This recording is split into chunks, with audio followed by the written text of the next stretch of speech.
A Connecticut Yankee in King Arthur's Court by Mark Twain, Chapter 42, War. I found Clarence alone in his quarters, drowned in melancholy, and in place of the electric light he had reinstituted an ancient rag lamp, and sat there in a grisly twilight with all curtains drawn tight. He sprang up and rushed from me eagerly, saying, "Oh, it's worth 1,000,000,000 milrays to look upon a live person again." He knew me as easily as if I hadn't been disguised at all, which frightened me. One may easily believe that. "Quick now, tell me what is the meaning of this fearful disaster," I said. "How did it come about?" "Well, if there hadn't been any Queen Guinevere, it wouldn't have come so early. But it would have come. Anyway, it would have come on your own account by and by. By luck, it happened to come on the Queen's. And Sir Launcelot's? Just so. Give me the details. I reckon you will grant that during some years there had been only one pair of eyes in these kingdoms that has not been looking steadily askance at the Queen and Sir Launcelot. Yes, King Arthur's. And only one heart that was without suspicion. Yes, the King's heart. That isn't a heart that isn't capable of thinking evil of a friend. Well, the King may have gone on, still happy and unsuspecting, to the end of his days, but for one of your modern improvements, the stock board, when you left 3 miles of London, Canterbury, and Dover, were ready for the rails, and also ready and ripe for manipulation in the stock market. It was wildcat, and everybody knew it. The stock was for sale at a giveaway. What does Sir Launcelot do? But yes, I know, he quietly picked up nearly all of it for a song. Then he bought about twice as much more, deliverable upon call, and he was about to call when I left. Very well, he did call. The boys couldn't deliver. Oh, he had them, and he just settled his grip and squeezed them. They were laughing in their sleeves over their smartness in selling stock to him at 15 and 16, and along there that wasn't worth 10. Well, when they had laughed long enough on that side of their mouths, they rested up that side by shifting the laugh to the other side. That was when they compromised with the Invincible at 283. Good land! He skinned them alive, and they deserved it. Anyway, the whole kingdom rejoiced. Well, among the flayed were Sir Agravain and Sir Mordred, nephews to the king. End of the first act. Act second, scene first, an apartment in Carlisle Castle, where the court had gone for a few days' hunting. Persons present, the whole tribe of the king's nephews, Mordred and Agravain, proposed to call the guileless Arthur's attention to Guinevere and Sir Launcelot.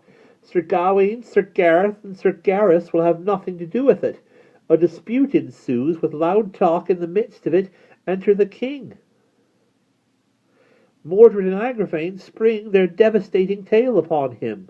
Tableau! A trap is laid for Launcelot by the king's command, and Sir Launcelot walks into it, made it sufficiently uncomfortable for the ambushed witness, to wit, Mordred, Agravain, and 12 knights of lesser rank, for he killed every one of them but Mordred. But of course that couldn't straighten matters between Lancelot and the king, and didn't. Oh dear, only one thing could result, I see: war, and the knights of the realm divided into a king's party and a Sir Launcelot's party. Yes, that was the way of it. The king sent the queen to the stake, proposing to purify her with fire. Lancelot and his knights rescued her, and in doing it slew certain good friends of yours and mine. In fact, some of the best we ever had, to wit, Sir Belias, Sir Orgalus, Sir Segwarides, Sir Griflet, Le Fils de Dieu, Sir Brandiles, Sir Aglavale. Oh, you tear at my heartstrings. Wait, I'm not done yet. Sir Tor, Sir Gotter, Sir Gillimer, the very best man in my subordinate 9. What a handy right fielder he was. Sir Reynold's 3 brothers, Sir Damas, Sir Pyramus, Sir Kay the stranger. My peerless shortstop, I've seen him catch a daisy cutter in his teeth. Come on, I can't stand this. Sir Dryant, Sir Lambegus, Sir Hermind, Sir Pertilope, Sir Pertimones, and who do you think? Rush, go on. Sir Gareth and Sir Gareth both. Oh, incredible, their love for Lancelot was indestructible. Well, it was an accident. They were simply onlookers. They were unarmed, and were merely there to witness the Queen's punishment. Sir Launcelot smote down whoever came in the way of his blind fury, and killed these without noticing who they were. Here is an instantaneous photograph one of our boys got of the battle. It's for sale on every newsstand. There, the figure nearest the Queen are Sir Launcelot with his sword up, and Sir Gareth gasping his last breath. You can catch the agony in the Queen's face through the curling smoke. It's a rattling battle picture. Indeed it is. We must take good care of it. Its historical value is incalculable. Go on. Well, the rest of the tale is just war, pure and simple. Lancelot retreated to his town and castle of Joyous Gard, and gathered there a great following of knights. The king, with a great host, went there, and there was desperate fighting during several days, and as a result, all the plain around was paved with corpses and cast iron. Then the church patched up a peace between Arthur and Lancelot, and the Queen and everybody but Sir Gawain. He was bitter about the slaying of his brothers, Gareth and Gareth, and would not be appeased. He notified Lancelot to get him thence, and make swift preparation, and look to be soon attacked. Sir Lancelot sailed to his duchy of Guyenne with his following, and Gawain soon followed with an army, and he beguiled Arthur to go with him. Arthur left the kingdom in Sir Mordred's hands till you should return. Ah, a king's customary wisdom. Yes, Sir Mordred set himself at once to work to make his kingship permanent. He was going to marry Guinevere as a first move, but she fled and shut herself up in the Tower of London. Mordred attacked. The Bishop of Canterbury dropped down on him with the interdict. The king returned. Mordred fought him at Dover, at Canterbury, and again at Barham Down. Then there was talk of peace and a composition. Terms, Mordred to have Cornwall and Kent during Arthur's life, and the whole kingdom afterwards. Well, upon my word, my dream of a republic to be a dream, and so remain. Yes, the two armies lay near Salisbury. Gawain's head is at Dover Castle. He fell in the fight there. Gawain appeared to Arthur in a dream, at least his ghost did, and warned him to refrain from conflict for a month. Let the delay cost what it might, but battle was precipitated by an accident. Arthur had given order that if a sword was raised during the consultation over the proposed treaty with Mordred, sound the trumpet and fall on, for he had no confidence in Mordred. Mordred had given a similar order to his people.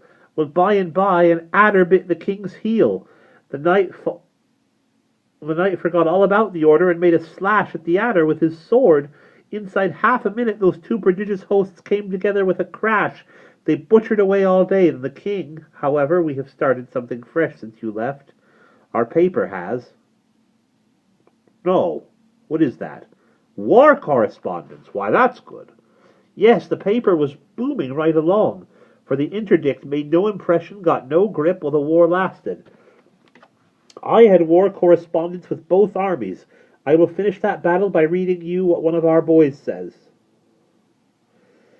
Then the king looked about him, and then he was ware of his host, and of all good his knights were left no more on live, but two knights.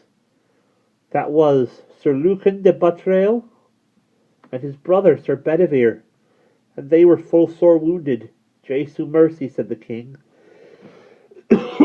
Where are all my noble knights becoming? Alas, that I ever should see this doleful day, for now, said Arthur, I am come to mine end. But would to God that I wist where were that traitor Sir Mordred that hath caused all this mischief. Then was King Arthur where Sir Mordred leaned upon his sword among a great heap of dead men. Now give me my spear, said Arthur unto Sir Lucan, and yonder I have espied the traitor, and all that his woe hath wrought. Sir, let him be, said Sir Lucan, for he is unhappy, and if ye pass this unhappy day, you shall be right well revenged upon him. Good Lord, remember ye of your night's dream, and what the spirit of Sir Gawain told you this night. Yet God of his great goodness has preserved you hitherto. Therefore, for God's sake, my lord, leave off by this. For blessed be God, ye have won the field, and here we be 3 on live, with Sir Mordred is none on live. And if ye leave off now, this wicked day of destiny is past. Tide me death, betide me life, saith the king. Now I see him yonder alone. He shall never escape mine hands, for at a better avail shall I never have him. God speed you well, Sir Bedivere. Then the king gat his spear in both hands and ran towards Sir Mordred, crying, Traitor, now is thy death day come. And when Sir Mordred heard Sir Arthur, he ran until him and his sword drawn in hand. And then King Arthur smote Sir Mordred under the shield with a foin of his spear throughout the body more than a fathom. And when Sir Mordred felt that he had his death wound, he thrust himself with all his might that he had up to the butt of King Arthur's spear, and right so he smote his father Arthur with his sword holden in both his hands on the side of the head.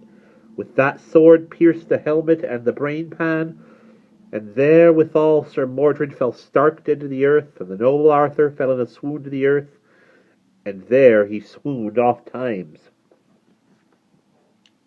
That is a good piece of war correspondence, Clarence. You are a first-rate newspaper man. Well, is the king all right? Did he get well? Poor soul, no, he is dead. I was utterly stunned. It had not seemed to me that any wound could be mortal to him. And the queen, Clarence? She is a nun in Almesbury. What changes, and in such a short while! It is inconceivable. What next, I wonder? I can tell you what next. Well, stake our lives and stand by them. What do you mean by that? The church is master now. The interdict included you with Mordred. It is not to be removed while you remain alive. The clans are gathering. The church has gathered all the knights that are left alive, and as soon as you are discovered, we shall have business on our hands. Stuff! With our deadly scientific war